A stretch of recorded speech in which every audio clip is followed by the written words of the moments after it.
اي جريمه كتوقع وكيف ما بغى يكون نوعها ضروري كيكون عندها دافع، والدافع كيختلف، ممكن تكون غيره، ممكن يكون حسد، ممكن يكون شي حساب بين القاتل وبين الجاني. ولكن قضيه اليوم دافع اغرب من الخيال وما غاديش تيقوه. ما نطولش عليكم ونبداو جميع في احداث القضيه. في شهر 8 2022 وفي ألمانيا بالضبط كانت واحد الشابة اسمها شهربان. سميها غريبة ياكو حيت البنت هي وعائلتها أصلا من العراق، ويمكن مشاو مهاجرين أو لاجئين تما من قديم. المهم في ديك الوقت كان عندها 23 عام. شهربان كانت مزوجة وساكنة مع راجلها في واحد المدينة ما بعيداش بزاف على المدينة اللي ساكنة فيها عائلتها، لكن من بعد مدة قصيرة وسبب شي مشاكل خاصة تفارقوا، ومن بعد طلاق شهربان رجعت تعيش مع عائلتها، وهذا الشيء طبيعي. ولكن في ديك الفترة ولات ديما معصبه ومقلقه، وهذا الشيء لاحظوه صديقاتها ومعارفها اللي كانوا كيشوفوها دائما. والحقيقه انه كان عندها مشاكل كثيره لا مع عائلتها ولا مع طليقها. المهم واحد الصباح شهرمان جات عند باها وقالت له بلا خاصها تمشي تشوف طليقها، منها تاخذ شي حاجات ديالها ضروريين ومنها تحاول تحل معاه دوك المشاكل. وقالت لباها بلا هذه غتكون اخر زياره لتما. المهم الاب وافق انها تمشي، لكن وصاها باش تحضي راسها. البنت شدت طوموبيلتها وشدت الطريق، والمفروض ان المدينه اللي ساكن فيها طليقها ماشي بعيده بزاف. شهربان خرجت في الصباح، لكن العشيه جات وهي باقي ما رجعت في حالها. وبطبيعه الحال الاب ديالها تقلق عليها وبدا كيعيط في التليفون. المشكل ان التليفون عيا ما كيصوني وهي ما كتجاوبش. السيد توسوس وخاف على بنته، عندك يكون وقع ليها شي حاجه في الطريق او يقدر يكون كاع طليقها دار ليها شي حاجه. داكشي علاش عيط ليه في ديك الليل وسولو. لكن المفاجاه ان الطليق ديال شهربان قال له بنتك ما جاتش عندي، وانا اصلا من ديك الايام اللي طلقنا فيها ما عاود تلاقيتها ولا هضرت معاها. الاب غير كيسمع هاد الهضره وكيشوف، وطبعا ما تيقوش، وقال له ما يمكنش، ولا وقعت لبنتي شي حاجه راك انت هو المسؤول. ديك الليله دازت عليهم كحله، وكيف طلع الصباح مشاو ديريكت لعند البوليس، وطبعا عطاوهم جميع التفاصيل فوقاش مشات وعند من مشات باش البوليس يعرفوا منين يبداو. المحققين عيطوا ديك الساعه الطليق ديال شهربان وسولوه، والسيد كان عنده نفس الجواب بلا هو اصلا ما كانش عارفها غادي تمشي عنده. المهم دازت يومين والبوليس كتجيهم واحد الاخبار يا بلا واحد الناس شافوا شي طوموبيل مرسيدس مباركيه في جنب الطريق، وحتى المنطقه اللي كانت فيها كانت غير الشجر والغابات. البوليس مشاو نيشان لتما ولقاو ان هذيك هي الطوموبيل ديال شهربان. ملي قربوا ليها وطلوا من الزاج تصدموا بواحد المنظر اللي ضروري اي واحد شافو ما غيتيقوش. جثه في الكراسه اللورانيين. ملي فتحوا الباب لقاو بنت، ولكن ما قدروش يحددوا شكون هي بالضبط لان الجثه كانت مشوهه بزاف ومضروبه بزاف ديال الضرابي في الوجه. طبعا هزوها نيشان للتشريح، وفي نفس الوقت عيطوا لعائلتها باش يبلغوهم بهذا الخبر الصادم، والنيت باش يجيو يتعرفوا على بنتهم. وفعلا العائله مشاو للمشرحه وكلهم بلا قالوا يه هذه هي بنتنا شهرمان. وطبعا حالتهم كانت مأساويه، ما متيقين ما فاهمين لا علاش ولا شكون دار هذا الشيء لبنتهم. دابا ملي لقاو شهرمان بقى ليهم يعرفوا غير شكون صفاها ليها وبديك الطريقه، لكن البوليس بقى عندهم واحد التساؤل، علاش قتلوها وحطوها تما في جنب الطريق؟ اي واحد يقدر يشوفها، وعاد زيد عليها الطريقه ديال القتل اللي كانت وحشيه بزاف، 50 طعنه بالموس واغلبيتها مركزه في الوجه. اش هاد الحقد كله؟ لكن باش يكون هاد الحقد ضروري يكون واحد المعرفه مسبقه بينهم، ومعرفه نيت.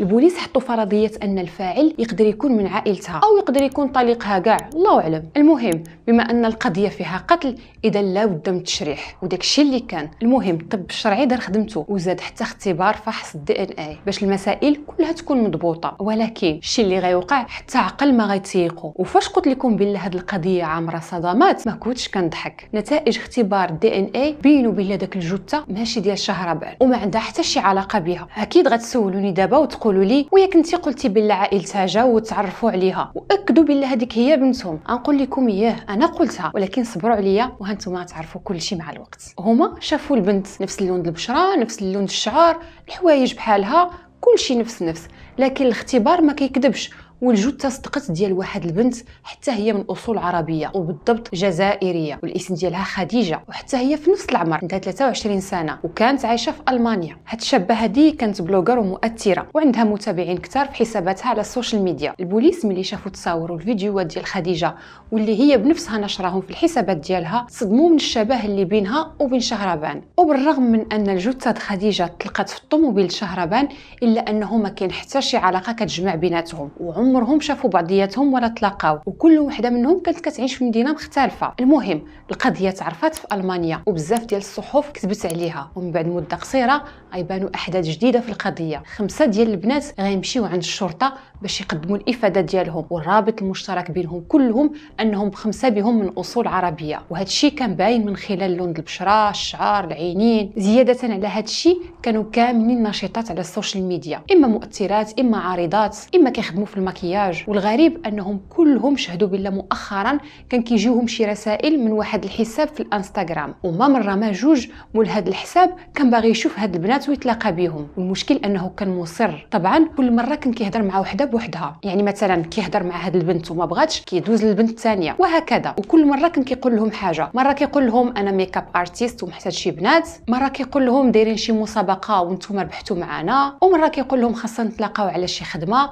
المهم كل مره صبه في الشكل. لكن هاد البنات حسوا بلا كاينه شي حاجه ماشي هي هذيك، وكانوا ديما كيرفضوا باش يشوفوا مول هاد الحساب، لدرجه ان صاحب هاد الحساب الوهمي كان كيعرض عليهم الفلوس باش يتلاقاهم. لكن هما بسبب هاد الاصرار ديالو الغريب كانوا ديما كيرفضوا. اشنو زعما غادي يكون شي قاتل متسلسل وكيقصد غير البنات العربيات بالخصوص؟ الله اعلم، حنا غنعرفوا كلشي مع الوقت. البوليس فاش لقى الجثه ديال خديجه كان معها حتى التليفون ديالها، في ديك الساعه خداوه وفتحوه، والمفاجاه انهم لقاو ان مول الحساب من صيف 2022 هو كيحاول يهضر معاها. في الاول قال لها بالله هو مدير اعمال واحد الرابر معروفه تما في المانيا، وبالله راهم كيوجدوا واحد الفيديو كليب ومحتاجينها تكون معاهم. خديجه ملي سمعت هاد الهضره ما بغاتش تسرع وقالت له من بعد وغنجاوبك، ومشات نيشان تواصلت مع الرابر بنفسها من خلال الصفحه ديالها في الانستغرام. وديك الساعه خلات لها ميساج وقالت لها فيه واش بصح كتوجدوا شي كليب وباغيين معكم شي موديل باش تصور معاكم. الرابر داز شي ايام قليله وجاوبتها ونفد داك الشيء كامل، وقالت ليها لا ما كنوجدوا حتى شي اغنيه وما قلت لحتى شي حد يتواصل معك. صافي هنا تسالت القضيه، وخديجه ما عاودتش هضرت مع مول الحساب. ولكن ملي كنقول دابا بان القضيه تسالت فانا كنعني بان القضيه تسالت بالنسبه لخديجه، اما بالنسبه لمول الحساب الوهمي فدار خطه واحده اخرى باش يقدر يتلاقاها. خلى حتى دازو شي ايام ودار حساب جديد وهمي على انه عنده واحد المحل ديال المكياج ومواد التجميل، والمشكل انه شرا لي فولورز باش يعمر داك الحساب وباش خديجه تثق به. تواصل معها وقال لها بلا شفنا الحساب ديالك في الانستغرام وبلا باغي نديروا معك كولابوراسيون، والمقابل طبعا غادي يكون مادي زياده على بعض الهدايا. هذا الشخص كان كيحاول يغريها باي طريقه، وبالفعل انجح. خديجه وافقت انها تشوفه وتلاقاه، واللقاء ديالهم صادف انه هو نهار الجريمه بالضبط، ولحسن الحظ البنات ب5 نجاو من الموت. لكن لسوء الحظ خديجه مسكينه الله يرحمها وشهربان يعلم الله فين دارها. المشكل ان حتى التليفون ديالها كان مفقود وما قدروش يلقاوه في الطوموبيل ديالها. ما داش بزاف ديال الوقت والشرطه غتشد مول الحساب الوهمي، وبالضبط نهار 19 غشت. غتسولوني كيفاش؟ غنقول لكم الحل كان في التليفون د خديجه بنفسها.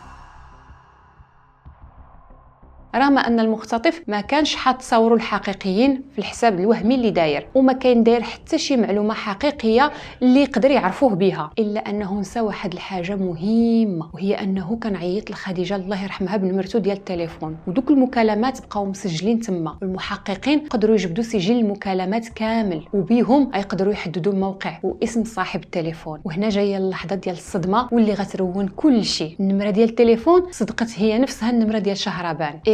شهربان هي مولات التليفون وهي مولات الحساب الوهمي. هاد القضيه هذه كلها مفاجآت وصدمات. المحققين تبعوا موقع ديال داك التليفون ولقاوه موجود في واحد الدار ديال واحد الشخص سميتو شاكر، وهذا الشخص كان ساكن في واحد المدينه غير قريبه تما. العمر ديالو 33 عام. ملي مشاو عنده لقاو شهربان عايشه معاه في الدار، عايشه معاه وبخير وما فيها حتى شي حاجه، ما قتلها ما كان خاطفها. الشرطه في ديك اللحظه لقات القبض عليهم بجوج وبقاو متحفظين عليهم لمده 5 شهور، تحقيقات، استجوابات، حتى اخيرا البوليس قدروا يخرجوا بالقصه الحقيقيه والدوافع وراء هذه الجريمه هذه. ايوا دابا وجدوا راسكم واجيو تسمعوا معايا الحقيقه كامله.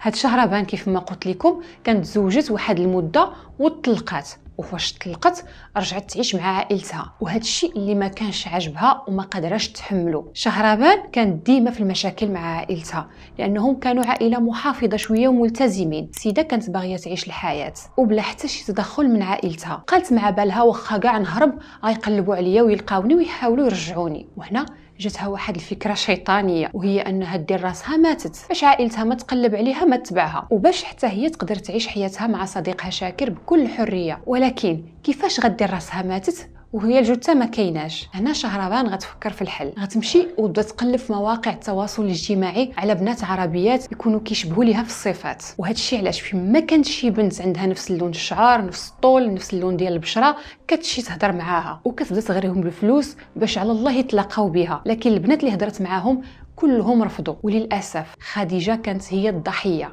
ومن بعد بزاف ديال المحاولات وافقت تتلاقى بها، خصوصا ان خديجه مسكينه قالت هذه بنت بحالي بحالها، علاش ما نتلاقاش ونجرب حظي؟ يعني فاش تلاقاتها ما كان عندها مناش تخاف. ولكن شهربان فاش مشات تشوفها كان معها شاكر. ما عرفتش انا بشمن طريقه قدروا يقنعوها حتى طلعت معاهم في الطوموبيل، وتما داوها بجوج لديك الطريق البعيده ونزلوها من الطوموبيل وضربوها بالموس 50 مره. وتقريبا الاغلبيه ديال الضربات جاو في الوجه باش الاهل ديال شهربان ما يقدروش يميزوا الملامح ديالها ويقولوا هذه هي بنتنا. من بعد حطوها في الطوموبيل وباركاو الطوموبيل في الجنب ديال الطريق، والطريقه اللي باركاوها بها كانت واضحه واي واحد يقدر يشوفها، وباين كان خصهم في هذه القضيه غير فوقاش تسالاو باسرع وقت ويتهناو. خلاوها تما ورجعوا لدار شاكر، وشهربان بقات تما مخبعه معاه على اساس الخطه ديالها نجحات. ولكن للاسف ما داروش حساب ان البوليس غادي يديروا لادين لداك الجثه اللي لقاو، وما داروش حساب انهم غادي يتبعوا المكالمات اللي لقاو عند خديجه في التليفون ديالها الله يرحمها. الصراحه ما بقات ثقه، بنادم ما يركب معاه حتى شي واحد لا في طوموبيل ولا يمشي معاه حتى شي بلاصه خاويه. خديجه مسكينه الثقه كانت هي سببها. وحاجه اخرى، لو ما كانتش خديجه هي الضحيه غالبا كانت غتكون شي ضحيه واحده اخرى، لان شهربان كانت مصره انها تقتل شي وحده، وهاد الوحده هي خديجه الله يرحمها ويوسع عليها. المهم الفيديو ديال اليوم سالا، وكنتمنى انه يكون عجبكم، ولا عجبكم ديروا جيم، ولا ما عجبكمش حتى هو ديروا جيم. السلام عليكم.